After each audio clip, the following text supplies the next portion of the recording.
AP NRTS అంటే NRIs. ఎన్ఆర్ఐఎస్కు ఏ విధంగా అన్ని విధంగా ఎన్ఆర్ఐఎస్కు ఏ విధంగా మనం మన ఆంధ్రప్రదేశ్ ప్రభుత్వం నుంచి మనకు ఏ విధంగా అయినా కానీ ప్రాబ్లమ్స్ కానీ ఏదన్నా ఇబ్బందులు ఉన్నా అన్ని విధాలుగా చూసేదానికి ఎన్ఆర్ఐ పెట్టింది ఆ సంస్థ. ఒక ఎన్ఆర్ఐస్ కోసమే అది స్థాపించింది. గత ప్రభుత్వంలో ఎన్ఆర్ఐలకు ఇప్పటికి ఎంతో డిఫరెంట్ ఉంది. ఒక ఏపీ ఎన్ఆర్టీ అనే సంస్థ పెట్టినారు కానీ గత ప్రభుత్వంలో ఏ విధంగా కూడా పెద్దగా మన ఎన్ఆర్ఎస్కు ఏం పెద్దగా చేసిన దాఖలాలు లేవు.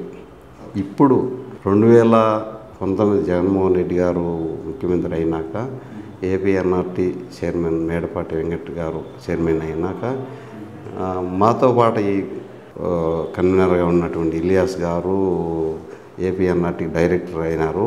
వాళ్ళిద్దరికి కూడా ఎన్ఆర్ఐల గురించి ముందుగానే అవగాహన ఉంది. దానికి ఆయన చైర్మన్ అవ్వటం, ఇలియాస్ గారు డైరెక్టర్గా ఉండటం రెండు కూడా మాకు చాలా సపోర్ట్ అయింది. ఏ విధంగా మాకు ఇబ్బందులు ఉంటాయి, ఏ విధంగా ఈ హౌస్ మేట్స్ రావటం కానీ హౌస్ మేట్స్ హౌస్లో ఇబ్బందులు పెడతా ఉంటారు, వాళ్ళు మళ్ళా ఇండియన్ ఎంబసీకి తీసుకొని పోవటం, వాళ్ళ ప్రాబ్లమ్స్ క్లియర్ చేయటం, వాళ్ళు రిటర్న్ మన ఇండియాకి పంపించడంలో కానీ